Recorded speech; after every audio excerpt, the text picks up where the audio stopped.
midweek shows over at Court Street Cafe in Port Allen. Tomorrow we'll be back for more Sports Shorts Daily. We'll be over at Tremonti's Meat and Seafood, where they are getting ready for the Christmas rush, which is next week. So we'll tell you about that tomorrow. But today we're at Court Street. All right, so today we're going to get into LSU football recruiting. I know people are acting as if the sky is falling. The Tigers are ranked 19th in the country, where normally we're used to seeing them at this point top 10, maybe even top 5. They're ranked 19th in the country. After day one of the early signing period, they signed 13 players, 10 from Louisiana. We'll get into that. Also, they're ranked 9th in the SEC. You'll be surprised who's 14th. Tommy will tell you about that. And no, it's not Vanderbilt, if you're wondering. Also, COVID is running roughshod over sports. So for you gamblers out there, make sure you pay attention. TK will give you some tips from meatandpotatoesusa.com on gambling with COVID right now, because there's a lot of teams that aren't playing. There's players that are out. You really got to watch the wire. You really got to, maybe make that bet, an hour or two before kickoff or tip or whatever the case may be, and really see who's in and who's out for playing in these games. Sean Payton missed practice. He doesn't have COVID. We're being reported, but he wasn't feeling well. He missed practice yesterday for the Saints. Saints, by the way, still an 11-point dog against Tampa Bay coming up this Sunday night.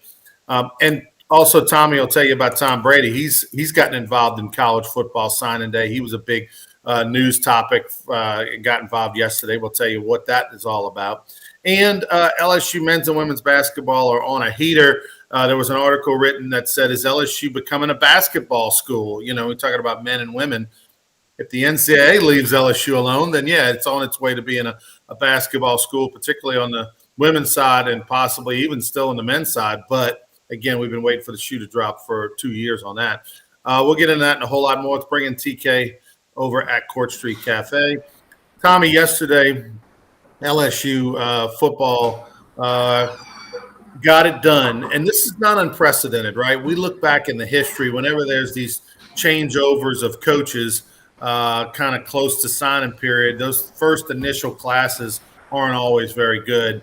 And at least day one was just meh when it came to LSU football.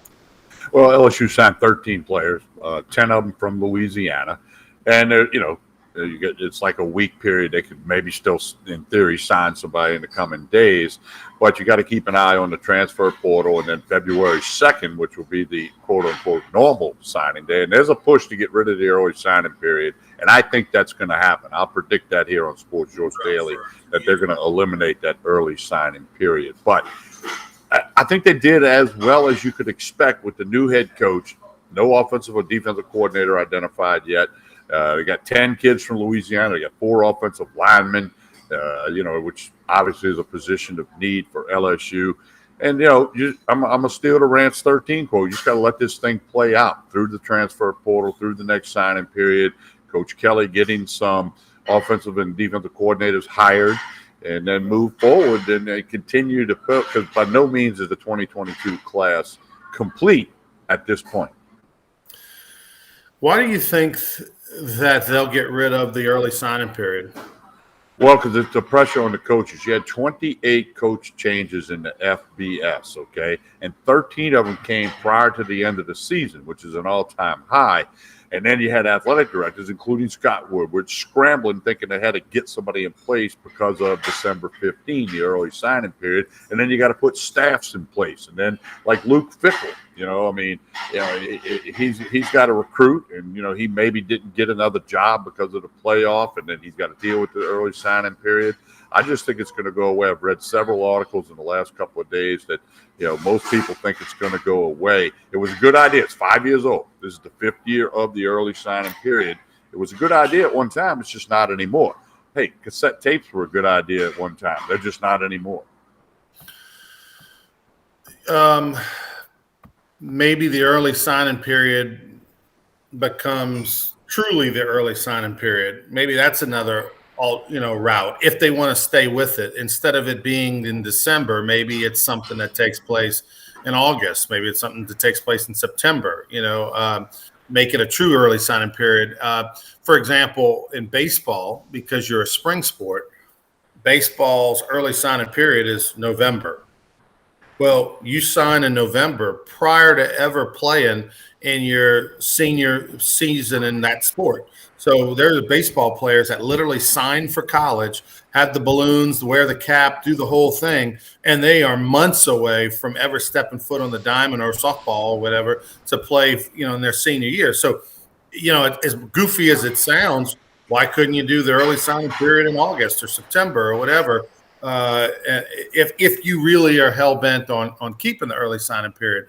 I understand part of the reason for the early signing period, Tommy, is that a lot of these guys have been recruited for years and years and years, and it's just so aggravating. And let's just help the kid out. The other is so that you can get players in January.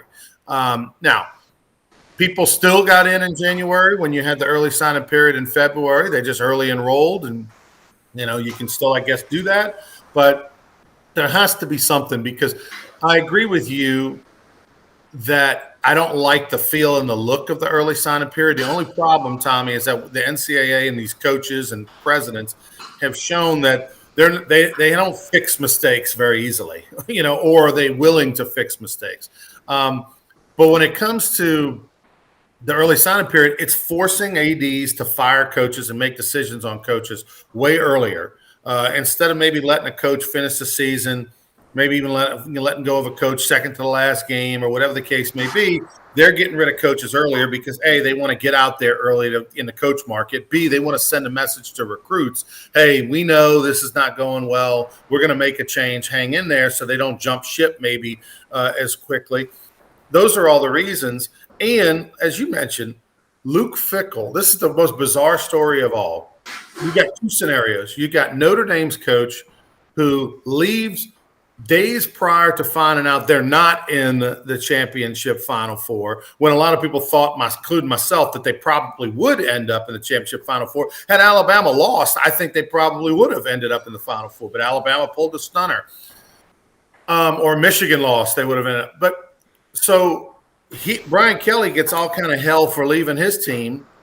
Luke Fickell's probably sitting over there going, I'd have done the same thing. Luke Fickell's going, I cannot believe I'm going to be back here in Cincinnati. Yeah, with a big raise and with a longer-term deal.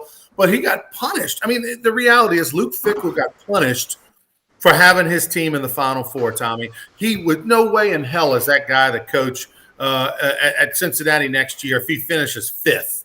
If he finishes fifth in the country, he's at USC, he's at LSU, somewhere else. And instead, he's sitting there at Cincinnati. His AD, his defensive coordinator from a year ago gets the Notre Dame job over him. It's just a bizarre situation. I do agree that the early signing period is flawed. I just don't have confidence like you do, Tommy, that they're going to fix it. Well, hey, they put the Kenny Pickett fake slide rule in about 2-3 days after the Pitt quarterback did that deal. So if they wanted to do it, they could. Okay, so somebody smarter than me and maybe smarter than Mark Emmert's got to figure this out and come up with a plan that everybody would agree with. But not everybody's going to agree. That the majority of the people would agree. You got to do what's good. When they started their early signing period, I remember Mike Scarborough of TigerBait.com saying, "Okay, I like the idea, but we got to get a 2-3 year window here to see if it's really a good idea."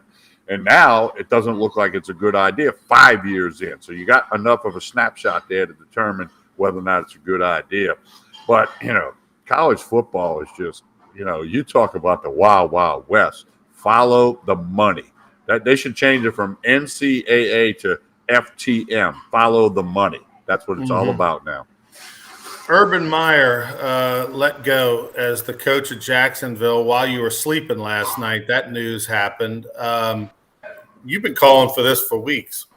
Well, it's been a disaster since the day they hired him. And, he hired the strength coach who had all the sexual assault problems at Ohio State. He had to fire him 24 hours later. And then, I saw a graphic this morning while I was sitting here at Court Street Cafe that 4 of the last 12 college coaches, only 4 of the last 12 had winning records. And those aren't like big, like Bill O'Brien's, like a couple of games over 500 with the Houston Texans after leaving Penn State. Well, for the most part, it hadn't worked. But I think this hadn't worked not because Urban Meyer was a college coach. It's because he is a fool. He's an idiot. Urban Meyer is the exact example, Ronnie, of if you could buy him for what he is worth and sell him for what he thinks he's worth, you'd make a lot of money, because he just thought he was all that in a bag of chips. And let me tell you something, Ronnie. In the NFL, players, coaches, assistant coaches, front office people, they don't care what you did in college. It does not matter to them. Just like a high school baseball coach doesn't care what a kid did in travel ball. You know, a college football coach doesn't care what the guy did in high school. He just wants to know if he could play, you know. So they don't care what you did in college. And Meyer thought, because he, you know, very successful in college, that he could just come in and run the show. And it just didn't work at all in Jacksonville from day one. And then if everybody's seen it, the story about the place kicker that was warming up for the game and Meyer kicked him and they had an exchange. And once the owner heard about that, he was fired around midnight last night was when the decision came out from the Jacksonville owner. And I haven't seen anything on what he gets paid or not paid. And I haven't even seen who's the interim head coach. But they're a team that's officially eliminated for the playoffs, so it almost doesn't matter. It's just, you know, they had to end this thing with Meyer. It was a disaster from day one. And I don't see how anybody on earth, NFL certainly not, and I don't see how any college could hire Urban Meyer. Yeah, that story was Josh Lambo, the kicker. It came out Wednesday in the Tampa Bay Times. It was he kicked him in the leg while he was stretching in warmups before practice during the week of the final preseason game, and I think you added to it that he kicked him in the leg when he was warming up, and he said, "You better, you know, make your kicks," or something like that. And the guy said, "You know, don't ever freaking kick me," you know. And he said, I'm the coach. I can kick you if I want. And there was a lot of F-bombs in there. We'll leave it at that. And I mean, we don't want to dirty up Sports Shorts Daily. We're a lot better. We're a lot better than Urban Meyer. Yeah. With some of the other shows in this town that love, there's certain talk radio shows in town that get a lot of followers when they're on social media. And it's bizarre to me that they curse as much as they do. It's almost like a contest. Like, oh my God, I get to curse, so I'm going to just curse for no reason. I mean, it's hilarious. They don't curse on the radio, but yet the minute they get on Facebook, it's like they become Eddie Murphy Raw. I don't. It's so bizarre. And then some of them grew up in religious households. I don't get it. It's weird. Ronnie, I'll just say this. You and I have been around a long time. But for those of you that don't know, Ronnie and I did radio together in the 95 or 96. It was actually, Tommy, I know exactly when it was 97. 97 at WBIU, an old Christian country station in Denver. We had Danny Church running. We had Talking Sports, it was called. Now my podcast is Talking Sports with TK. And we said two old left-handers mixing it up because we were both former left-handed pitchers. So that's how far you and I go back. And I like to think in all the ways you meandered around and me, we've always been above the board of cursing and being a lunatic and all of that. Now, it works for some people, it's fine, but I'm glad that you and I aren't in that category. You know what's funny, Tommy, is that we're definitely not going to get the clickbait that some will, but good for them. It's just too oogie for me to put on airs like that. But I'll tell you a funny story from back in the day that people don't realize. 12:10 a.m. WBIU was a 1,000-watt signal that was attached to 96.1 The River. It was this station in Denham Springs, Louisiana, right near the high school. That 96.1 The River was a big-time station, great music, and then it had this Christian country stick that was 1,000 watts, and they would put on that on the stick Denham Springs football on Friday nights, and then John Fine and you had a show, myself and Catfish? Yeah. John Simino. John S. John S. had a show called Around the Horn that John started and then brought me in in the fall of 96. And so there were two sports talk shows Monday through Friday. Like 2 to 4 was us and John, and then 4 to 6 was you and John, and then me and John S. And then on Friday nights there was Denham Springs football. That was it. And then the rest of the time was Christian country.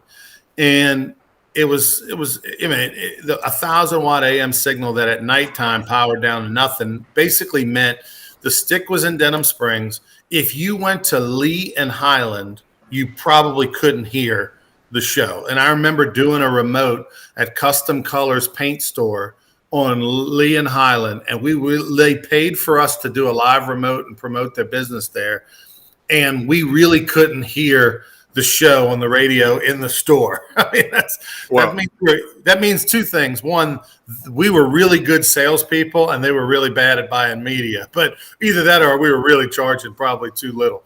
But here's my funny story. Where the 12:10 a.m. studio was literally a closet, and it was literally a closet with a glass window, and you looked through that window into the 96.1 studio, which was a real radio station studio, DJ booth type thing. And then on the other side of that was another window, and in there was the master control for 12:10 a.m. So if you got a caller, Danny Church, God bless him, who ran that station and that group for a long time, he would hold up a sign, with somebody's name on it, hold it up in the window. You'd have to kind of look around the DJ who's in a chair in front of you spinning DVDs or whatever for 96.1 back then. You'd have to look around and say, okay, line one, we've got Chuck on the line, And it was it was probably a 25-foot, distance. Well, one day when Southern University is playing in the Heritage Bowl in Atlanta, Marcus Jacoby was the quarterback for Southern. He was the first white quarterback Southern University had ever had. This would have been December 96. He threw an interception like on the final play. They were like down on the 5-yard line or something, and they lose the game. And of course, we're doing daily sports talk radio shows, So we're trying to get phone calls. I mean, because back then sports talk was a lot of just, let's go to line one, Mike from Plaquemine, whatever. So the phone lines are a little slow. The game had just ended, and so John S. says, "Hey, you hold the fort," and he leans over out of eye shot from Danny Church, and he grabs a phone. He calls the phone, and he's ducking down. And he says, Chuck from, Denham Springs, whatever. All right, we got a caller. I see the sign go up. Danny Church holds up the sign. And I go, let's go to Chuck in Denham Springs. And Chuck goes, man, I'm a Southern Jaguar fan. And we just lost to the Heritage Bowl. And man, this white cracker just threw an interception and we just lost the game. And all of a sudden, Danny Church is trying to hit that button like, oh, my goodness, trying to hit the button, like hangs up. And, and then all of a sudden our phone lines lit up for 2 hours and people were either reprimanding or talking about the game or talking about – it got so much attention. And John just smiled at me and he did his job. He got the phone lines lit up, right or wrong. And oh, my goodness, there were so many goofy stories from back in the day. And what that studio I'll always remember, Danny Church. And of course, that's before the apps and the streaming and the YouTube and all of that. So, we don't have enough time, but I could lay a few stories on you too. Yeah, I mean, it was AOL. That's kind of where we got our start, and then, like I said, you and I have worked together. I've worked for you. You've worked for me at Southeastern. I mean, we've had a winding path since, but here we are today having fun with Sports Shorts Daily and Sports Shorts Radio. All right. So Urban Meyer, do you think he's ever going to be back in college? Do you think his next step is college after this now? I can't see who would hire him. I don't know. I guess you never say never, Ronnie. I mean, somebody might say, oh, that's the lightning in the bottle we need. I don't know. Or does he become a coordinator? Brian Kelly wanted him as a coordinator, run the offense at LSU. I don't know. I'm gonna fall into the category of never say never. But I'd be willing to bet a Diet Coke that he never coaches again at the college, the big time college level, not at some small private school hire him one day. I don't know. I don't think he ever coaches in the NFL again in any position. And then I'd be shocked if he got a college job, head coach or coordinator. And he might not want to be a coordinator. I mean, he thinks a lot of himself, Ronnie, right? Like I said, if you bought him for what he's worth, sold him for what he thinks he's worth, there's a lot of margin in there. He didn't do anything that would preclude him from being a coach, in my opinion. The whole video of him being at the restaurant, like, he didn't do anything illegal. He didn't do the only thing he did was between him and his wife. It's between him and his wife. It's a little oogie, right? and again, he didn't do anything at Jacksonville that crossed the line from a standpoint of, oh, he's damaged goods forever. He just wasn't a good coach. And like you said, had a high opinion of himself, didn't know how to manage men at that status. And we see that problem over and over again. We saw Nick Saban do the same thing. And yet it works for him in college. It doesn't. Steve Spurrier, the same thing. It worked for him in college. It didn't work for him in the pros. Look, the money is so great that in college now for the top jobs, and top jobs being top 20, top 30 jobs. I mean, the money's great for all jobs, but like the top 20, 30 jobs, Tommy, are as good or better than they are in the NFL. Yeah. So I don't understand the need to have to go to the NFL to prove yourself, because in college you can get these long-term deals, with tremendous buyouts. And yeah, I know the recruiting part sucks, but you can hire people to do the recruiting. If you really don't love it, you can get super studs to do it. You can get 1 million analysts at these big time programs. It's a different dynamic. There's a lot more political side to a job in college than there is in the NFL. But from a money standpoint, from a king worship standpoint, from a standpoint of having your thumbprint on the program and being able to control it more, college is the way to go. Because clearly you can't have that same coaching style in the pros. It just doesn't work. Well, I go back to, Bobby Knight, the famous college basketball coach. Some people love him, some people hate him. There's no in between. I'm a big fan of Bobby Knight. And I remember reading a quote by Bobby Knight years ago when Indiana was, top of the country every year. And he said, they asked him if he'd ever coach in the NBA. He said, I'm not going to coach people who make more money than me. It won't work. And I've never forgot that quote. And, and that's what happened to Nick Saban. He's out there coaching guys making more money than him. Urban Meyer, Chip Kelly, we can go down the list, Spurrier, and it just doesn't seem to work. Because, again, Ryan, it goes back to what I said earlier. When you're in the NFL, and obviously I've never been in the NFL, but they don't care what you did in college. They don't care whether you went to Jackson State, Southern, Oklahoma, LSU. They don't care. They want to know, can you help them win a football game on Sunday?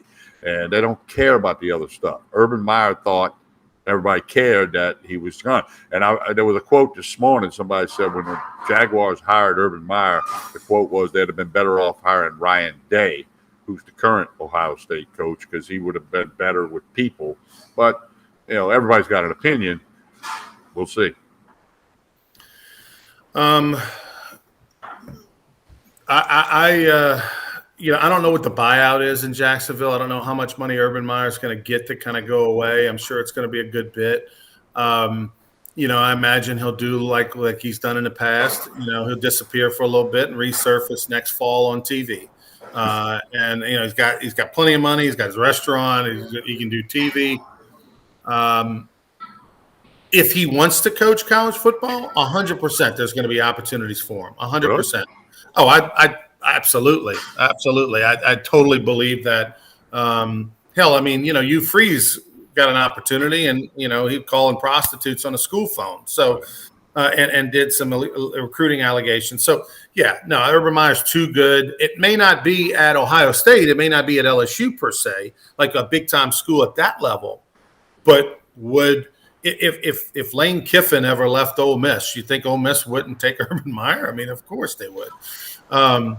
So it depends on if he just wants to do it again. He may not want to go under that microscope. He may have enough money and enough other things, or maybe enjoys enough TV to where he doesn't want to go under that microscope, because this one had to hurt, because people have been talking bad about him for 4 months. And so this one probably stings a little bit for him.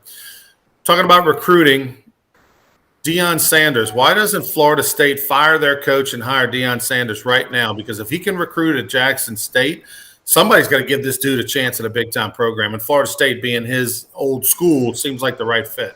Well, and they just extended their coach at Florida State. They put another year on his contract. But the big story, Travis Hunter, the number one cornerback in the country, was committed to Florida State. He's going to Jackson State. Signed the papers. It's done.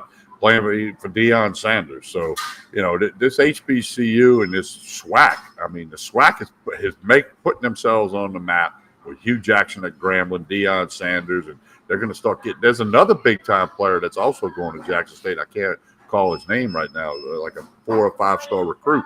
which would have never went there 5 years ago. So, I don't know, man. Deion Sanders, somebody told me last night, was if he ever gets the Florida State job or somewhere else, we'll find out if he can really coach. But right now, I mean, he has, the TV commercials and this, that. Now, they did ask Nick Saban yesterday, what do you think about the number one recruit in the country going to Jackson State? And Saban, he must have knew that question was coming. He said, look, sure, Deion Sanders, I like doing commercials with him. He's an unbelievable person. He was a great football player. He said, but I'm not here to comment on anybody that signs with any other school. So he gave it the answer you would think he gave it. Right.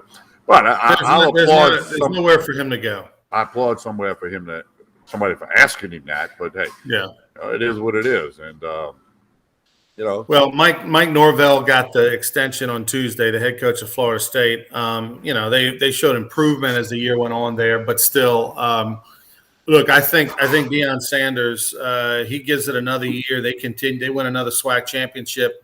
How could you not take this guy and sign? I mean, like the fact that he's able to do what he can do at Jackson State. Now, there's a lot of speculation that Barstool Sports might have been involved in this deal, and the guy's signing a big NIL deal with Barstool Sports, and Deion's involved with Barstool Sports. Okay, imagine Deion bringing all those resources, Aflac, Barstool Sports, whatever, other brands and things to a real school. And no disrespect to Jackson State, it's a great story. But imagine him going to Central Florida, South Florida, like a real college like that, where all of a sudden, Central Florida gets better players than Florida State and Florida, type of thing, because Deion Sanders is there. I think if he stays out of trouble for another year, Tommy, and we're at this stage next December, and he wins again, and I think somebody's got to take a chance on Deion Sanders if he's willing to leave Jackson State. And I think he would, because he would say, hey, we've left the program better than we found it. And, of course, some of these studs are going to transfer to come play for him wherever he's going. Yeah, no, I can definitely see that scenario unfolding, and it'd be interesting. I mean, again, college football, the landscape of college football has changed significantly since July 1st when the NIL went in. You mentioned it earlier, Tom Brady's apparel company, workout wear and sportswear and kind of casual golf shirts, has signed like 20 guys, including Deion Sanders' son, the quarterback at Jackson State, who was the freshman of the year in the SWAC. Some people said he should have been first-team quarterback in the SWAC, and he was not. He was second. He signed a bunch of guys. He's in on this thing now, and I mean, Lane Kiffin, I posted the article, and I got as much response to that article as anything I ever posted on Facebook. He's right. I mean, these kids, it's all about money. Follow the money. They're going to go with whoever gives them the most money, whether that's Jackson State or that's Alabama. They're going to go where they can get the most money. Why don't you go ahead and yesterday LSU signed 13 players. And look, I really believe this in my heart. I think when LSU has its signing period in February, I think LSU is going to rocket ship up close to the top 10, if not in the top 10. I expect they're going to get a ton of quality transfers. They're going to get a ton of quality players that are still out there once LSU settles on its OC and DC, which we know the DC is not going to be White, the defense coordinator from Kentucky. That became official yesterday. That's a little disappointing if they really wanted him that he chose to stay there and not come here. But I would say that LSU is going to make a big move in the next 30 days once they finalize their staff and they're able to get out there and really make some hay. And especially in the transfer portal. I mean, how could you not? By the way, Ricks is headed, the cornerback announced yesterday he's going to Alabama. That's a dagger. I would have rather have seen him go play for Corey Raymond at Florida. But LSU signing period, outside of Walker Howard, Tommy, give me one player that you were glad signed with LSU, so, was a big get. You had some sort of reaction to. Emory Jones, the lineman from Catholic High, then the big kid from Neville, Campbell. These are huge offensive linemen that everything you hear about them in high school is all that in a bag of chips. But then again, high school's high school, and we've seen great high school players with great numbers not succeed in college and vice versa.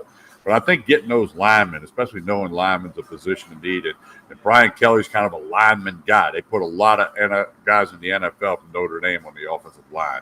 and some of them who are, all pro in the NFL. So I think that's a big get. No question about that. Getting Walker Howard's good. Getting 10 kids from Louisiana out of the 13 that have already been signed, I think that's good.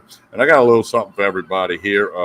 The last-minute flip by the wide receiver, Landon Ibieta from Mandeville High School over on the North Shore. His head coach is a close friend of mine, Hutch Gonzalez, who actually played for Hal Mummy at Southeastern in the air raid when you and I were working on their broadcast stuff. Hutch texted me this morning about Landon Ibieta. He is the most explosive and most polished high school receiver I've ever coached. He does things as a high school kid that I didn't learn until I was in college and beyond. He's an extremely natural catcher of the football. He's got the ability to turn a 6-yard hitch into a 60-yard touchdown at any time. That's from Mandeville head coach Hutch Gonzalez. My son-in-law, one of my son-in-law's best friends. I texted Hutch this morning. He was right by his phone, I guess, because he answered me. That I just wanted to throw that in because, I know Hutch very well. But, time will tell. The other part of the recruiting we know is the development. Brian Kelly's been known for developing guys. Okay, so these 13 and then whoever else they sign and then whoever they get out of the transfer portal and finish putting the staff together, we'll see what happens. Most interesting player of the signing class is Quincy Wiggins from Madison Prep. I did a couple of games over his career on TV at Madison Prep, a basketball player who just got into football in the last year or so. 2 years. Quincy Wiggins, on paper, looks like Javon Curse. I mean, he's a freak physical athlete, lean, tall, and his better days are ahead of him. I can see Quincy Wiggins either becoming like a superstar and a first-round pick in 3 years and just being like, wow, or it could just be one of those experiments that doesn't go awry. I'm curious to see how he does physically at the next level. He was, a basketball guy, so there was a lot of pushing and shoving I saw, especially his junior year. And then he's so much physically bigger and stronger than a lot of the players he went against. It's hard to get a read. But athletically, if he buys in and he's okay with the physicality and there's a mean streak that can develop through him, Quincy Wiggins is going to be one of the more talked about LSU football players over the when he's a sophomore and junior, because the body is something you just don't see walking the streets at that age. Tommy, tell us about Court Street Cafe. Well, Court Street Cafe steak night tonight, the loaded baked potato. You got to come check it out. Connect with them on Facebook and Instagram. Lunch specials, dinner specials. Quick note for you, they'll be closed Christmas Eve and Christmas Day. They will be back open Sunday the 26th, the day after Christmas, for their brunch here at Court Street Cafe. Breakfast, lunch, dinner, 7 days a week. Jason and the staff do a great job. I've had breakfast, I've had lunch, I've had dinner. They get it done over here, just 2-3 minutes on the other side of the Mississippi River Bridge. Doesn't take long to get here. It's on Court Street in Port Allen. And again, connect on Facebook and Instagram. They got a lot of stuff posted there. They do a great job. Steak night tonight if you're looking for something to do for dinner tonight. But check them out. At a big crowd in here eating breakfast when I arrived earlier this morning. And we enjoyed being here, and we want people to check it out if you've not done so already. Court Street Cafe in Port Allen. All right. So Justin asking, how are schools able to sign more than 25 players? Do they have different rules? Remember, this year you can sign 25 high school players, and then you can sign 7 transfer portal players. So you're going to see a lot of schools sign 32 players this year and not just 25, as long as you have the scholarship allotments for it. Right, and it's still got the 25-85 rule. You can't have more than 85 guys on scholarship at the FBS level, 63, I think it is, at the FCS level. And a lot of these schools have there's no problem for the big-time schools because they got so many guys go pro, so many guys transfer now. Would you tell me LSU had 40-something scholarship players when they played A&M? 57, 58. Okay, well, that's a long way from 85, and right. then you're going to have some others that don't come back for whatever the reason. So, and look, like we talked graduation. about, roster management, they need a full-time job at all these colleges now, including LSU, to manage the kids on your roster, manage the kids you're going to sign, and manage the transfer portal. It's a full-time job, and they need to create a position for that. Almost they do, yeah. They got the GM spot. Yeah. I mean, so you got to have that now because the head coach, he can't do all of that because he's never going to coach football if he has to do all that, and he's got to do his radio show, and he's got to come on Sports Shorts Daily or whatever. Man, they don't have enough time in the day. He's Tommy. I'm Ronnie. We'll be back tomorrow morning for more Sports Shorts Daily right at 9 a.m. Tommy will be over at Tremonti's Meat and Seafood. Until then,